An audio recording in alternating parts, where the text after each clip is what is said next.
안녕하세요. 책 읽어주는 여자 에셀 강미경입니다. 장충교회 남창우 목사님은 하나님은 시린 영혼을 따뜻하게 감싸주시는 분이라고 고백하시는데요. 따뜻한 선택 전해드릴게요. 서울 음대에 다니던 20살 어느 날 장충동 족발집에서 친구랑 술잔을 주거니 받거니 하다 보니 어느새 시계바늘이 11시를 넘어가고 있었다. 12시 통행금지에 걸리지 않으려고 서둘러 밖으로 나왔다. 걸음을 재촉하며 버스 정류장으로 달려가다가 나도 모르게 멈춰섰다. 내 눈에 반짝반짝 빛나는 십자가 불빛이 들어왔다. 깜깜하고 적막한 도시를 밝히는 십자가가 반갑기는커녕 가슴 저 아래에서 돌덩어리 같은 뭔가가 치밀어 오르며 화가 났다.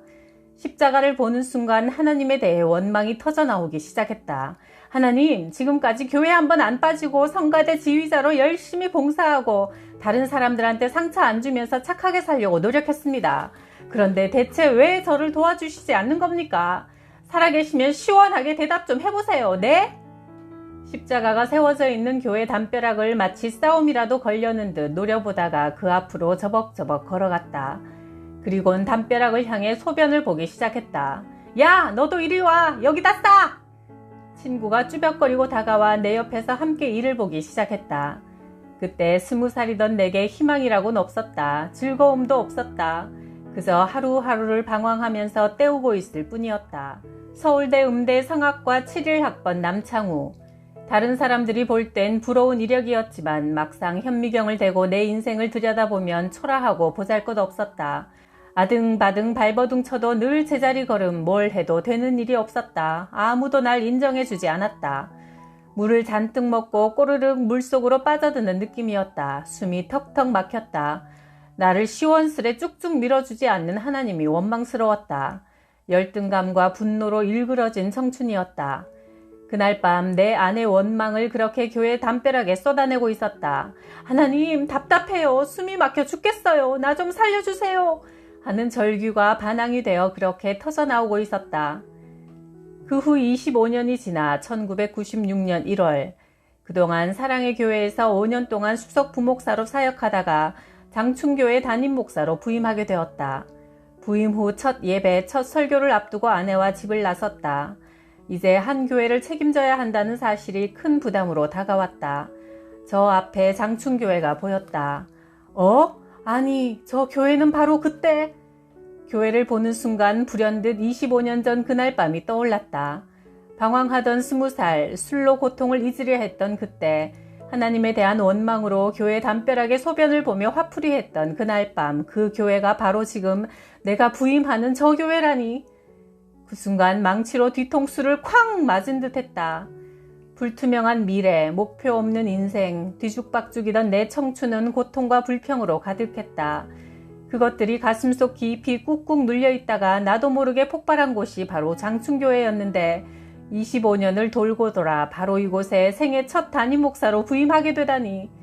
하나님은 참으로 무서운 분이시다. 그리고 정말 짓궂은 분이시다. 그리고 놀랍도록 세밀한 분이시다. 이미 25년 전에 이 순간을 계획하셨을 것이다. 내가 아내에게 이 이야기를 하자 아내가 웃으며 말했다. 당신 그때 이미 장충교회에 영역 표시하고 찜을 해놨나 보네요. 호호호. 하나님의 시간표는 정확하다. 소름이 돋을 만큼 단 한 번도 틀린 적이 없다. 내가 방황으로 치닫던 그때 하나님은 장충교회 십자가를 통해 내게 계시하신 것이다. 얘야, 난 언제나 너와 함께 있단다. 하나님은 나를 포기하지도 버리지도 않으셨다. 내 곁을 떠나지 않고 언제나 내 인생길에서 함께 걸어오셨다. 저 앞에 보이는 장충교회의 십자가와 담벼락을 보자 나는 하나님이 나를 업고 여기까지 오셨음을 깨달았다. 세상의 수많은 교회들 중에서 하필 장충교회 목사가 되게 하신 하나님이 내게 이렇게 말씀하셨다. 내가 너와 함께 있어 네가 어디로 가든지 너를 지키며 너를 다시 이 땅으로 데려오겠다. 내가 너에게 약속한 것을 다 이루기까지 너를 떠나지 않겠다. 창세기 28장 15절 말씀. 나는 어릴 때 부모님이 안 계셔서 할머니 손에서 자랐다. 할머니는 평생을 물 떠놓고 기도하고 무당에게 점을 보고 구태왔기에 교회 가는 내가 눈에 가시였다. 그래서 맞기도 많이 했다. 하지만 맞아도 상관없었다. 나는 열심히 교회에 갔다.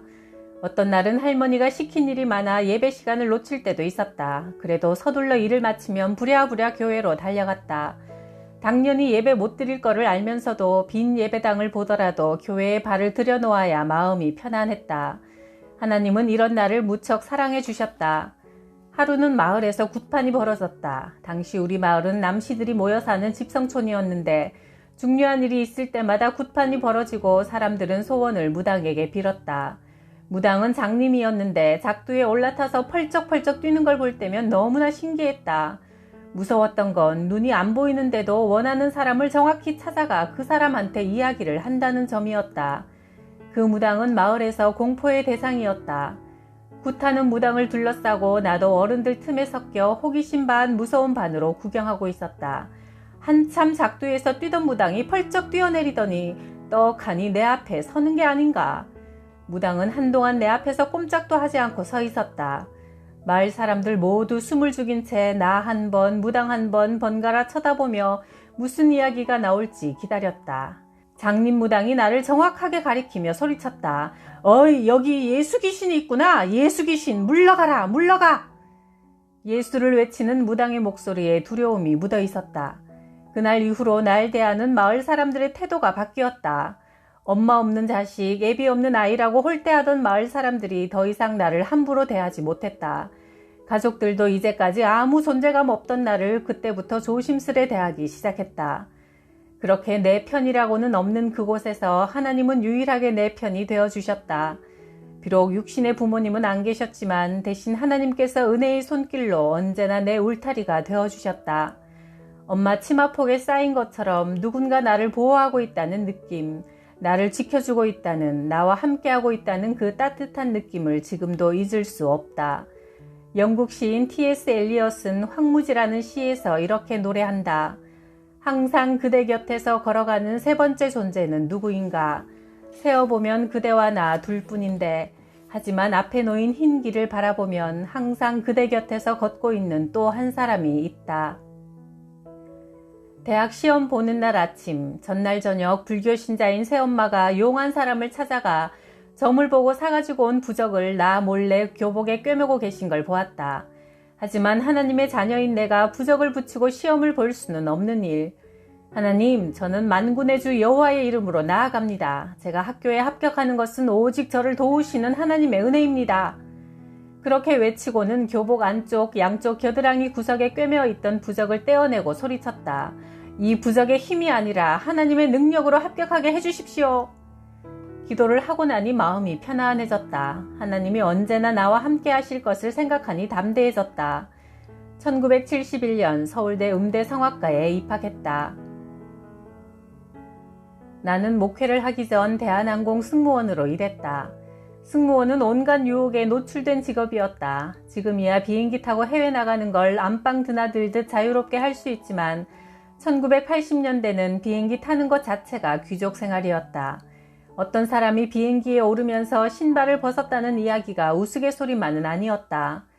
남편은 여권이 있는데 부인은 없다. 외국으로 도망갈까봐 부부 중 한 사람에게 여권을 내주지 않던 시절이다. 비행기 여행이 어려운 시절이었으니 달러 또한 귀해서 암달러상이 성행했다. 암달러상에게 100달러를 바꾸면 5,000원이 남았다. 이것을 이용해서 어떤 승무원은 기내에서 면세품을 팔고 받은 달러를 암달러상에게 가져가 환전했다. 10,000달러를 바꾸면 50만원 정도의 이익이 남았고 80년대 대기업 초봉이 10만원 정도였으니 50만원이면 아주 큰 돈이었다. 그걸 서너 명이 나눠 갖고 원화를 회사에 입금하는 것이다. 흥, 남 사무장, 이번에도 혼자만 쏙 빠진다며? 동료들이 벌레 씹은 표정으로 나를 쳐다보며 싫어했지만 내 신앙 양심으로 그런 변칙에 동조하고 싶지 않았다. 나는 면세품을 판 달러가 생기면 그대로 회사에 입금했다. 나는 틈나는 대로 동료들에게 복음을 전했다.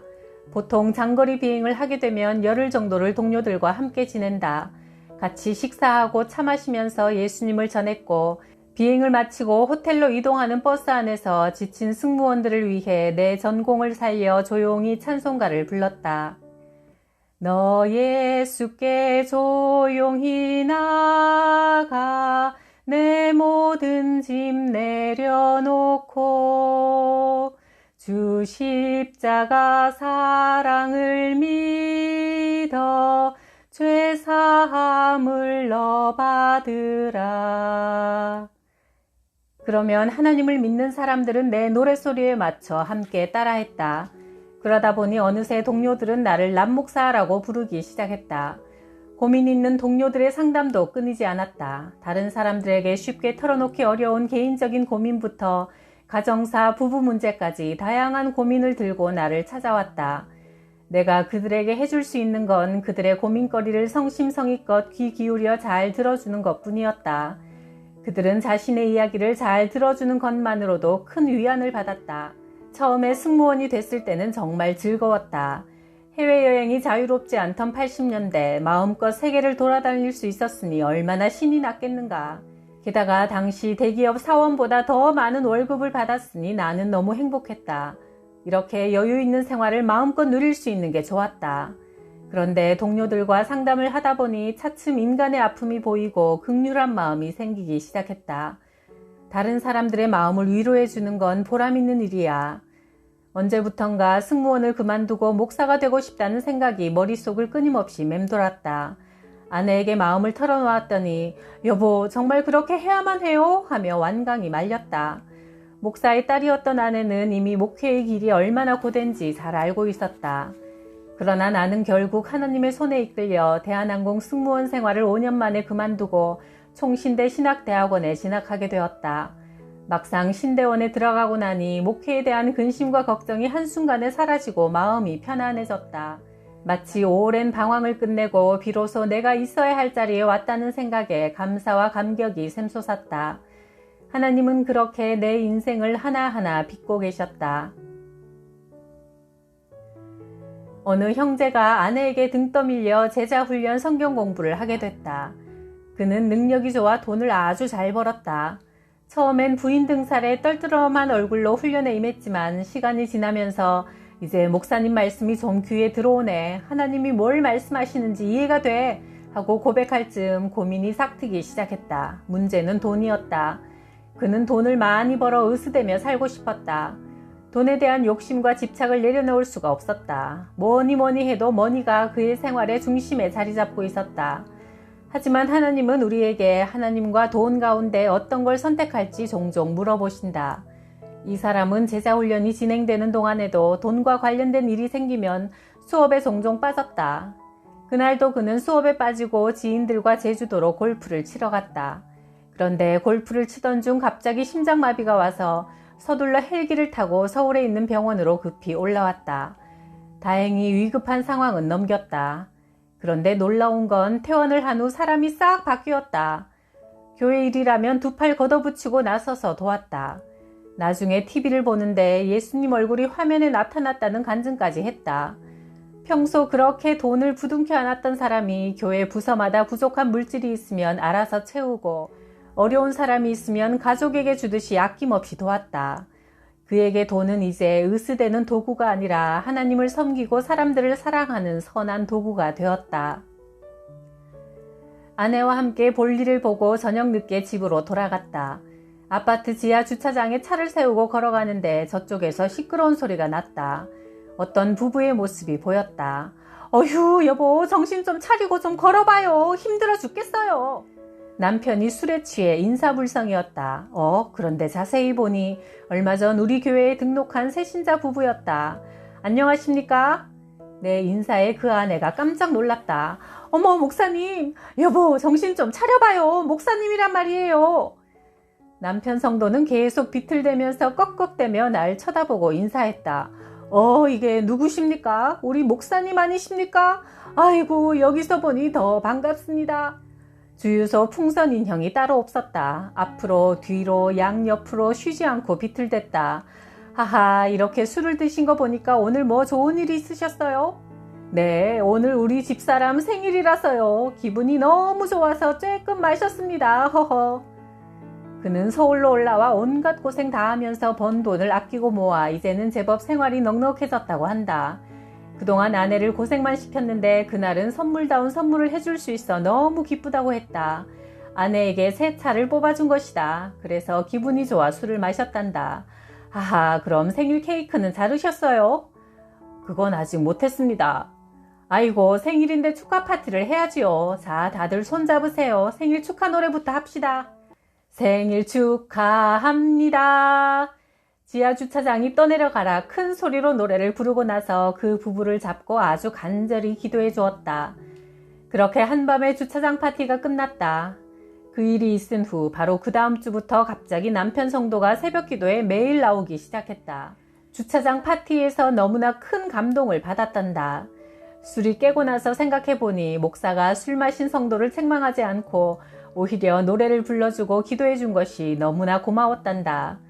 어느 날 그 성도 부부가 밤늦게 집으로 찾아왔다. 내일 새벽 기도 가시려면 일찍 주무셔야지요.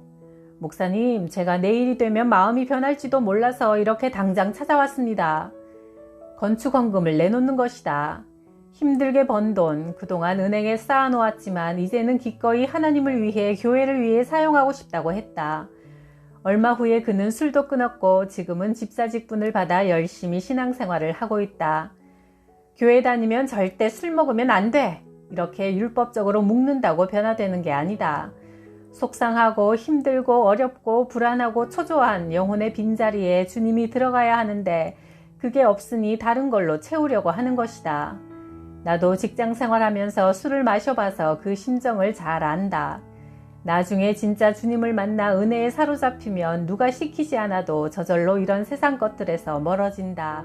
여백의 미가 그림에만 필요한 게 아니다. 목회에도 있어야 한다.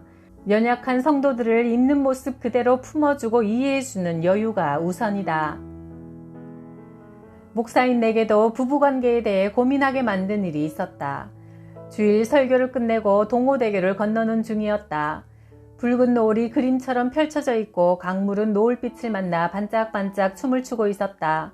아, 이처럼 행복한 순간이 또 있을까? 참 좋다. 이대로 시간이 멈춰도 좋겠다 싶었다. 문득 예전에 연애하던 순간이 생각나 아내의 손을 꼭 잡았다. 그 순간 로맨틱한 분위기가 사라지고 반전의 느낌이 확 밀려왔다. 내가 손을 잡든 말든 무덤덤하게 앉아있는 아내와 아내의 손을 잡고도 아무런 느낌도 없는 내가 무척 당황스러웠다. 내 나이 이제 50인데 벌써 다 살았나? 권태기인가? 내 사랑이 이것밖에 안 되는가? 짧은 순간 온갖 생각들이 머릿속을 휙휙 지나가는데 갑자기 하나님이 말씀을 주셨다. 사람이 부모를 떠나 그의 아내와 합하여 그 둘이 한 몸이 되었다. 에베소서 5장 31절. 아, 그렇구나. 내 아내의 손을 만졌지만 이건 바로 내 손이다. 내가 내 손을 만졌는데 무슨 황홀감이 넘칠까. 우리는 정말 완전한 하나가 됐구나. 이걸 깨닫는 순간 얼마나 감격스러웠는지 모른다. 아내에게 이 이야기를 했더니 아내의 대답은 으이그 목사라고 말은 잘해요. 그렇다. 부부란 내가 너고 너가 나인 완전한 하나다. 우리도 하나님께 받은 사랑으로 마음이 시린 사람들을 따뜻하게 감싸주면서 살면 참 좋겠습니다. 구독, 좋아요, 댓글에 따뜻한 선물 감사해요.